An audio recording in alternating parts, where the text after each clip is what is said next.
الله الرحمن الرحیم الحمد للہ وکفی وسلام علی عباده الذین اصطفی اما بعد۔ معزز سامعین و ناظرین، آج کی ہماری گفتگو کا موضوع ہے ایصال ثواب کا مسنون طریقہ۔ ویسے تو شریعت اسلامیہ میں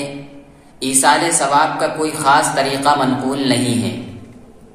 نہ اس میں کسی خاص دن کی قید ہے اور نہ ہی کسی خاص ذکر کی پابندی ہے، اور نہ ہی تو قرآن کریم کو ختم کرنا ضروری ہے، بلکہ جتنا آدمی سے ہو سکے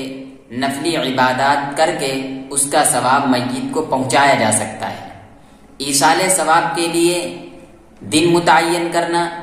یا یہ کہ ایصال ثواب کے لیے تیسرے دن کچھ کھانا وغیرہ بنا کر محلے کے لوگوں کو کھلانا، یہ طریقہ ثابت نہیں ہے اور غلط طریقہ ہے، بدعت ہے۔ اگر کھانا وغیرہ کھلا کر ہی لوگوں کو ایصال ثواب کرنا ہے مرحومین کو، تو اس کے لیے یہ ہے کہ کچھ کھانا وغیرہ بنا کر غربا اور مساکین کو دے دیا جائے، انشاءاللہ اس کا ثواب میت کو پہنچ جائے گا۔ نیز تیجا کرنا یا 40واں کرنا، یہ سب چیزیں بھی شریعت اسلامیہ میں نہیں ہیں، شریعت سے اس کا کوئی ثبوت نہیں ہے، یہ چیزیں بھی بدعت ہیں،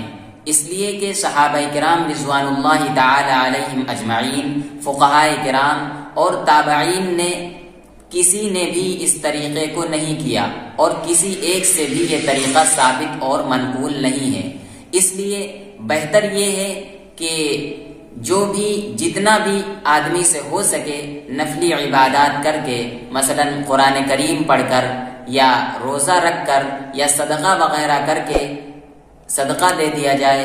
اور یہ نیت کر لی جائے کہ اس کا ثواب ہمارے فلاں مرحومین کو پہنچ جائے، تو انشاءاللہ اس کا ثواب میت کو پہنچ جائے گا۔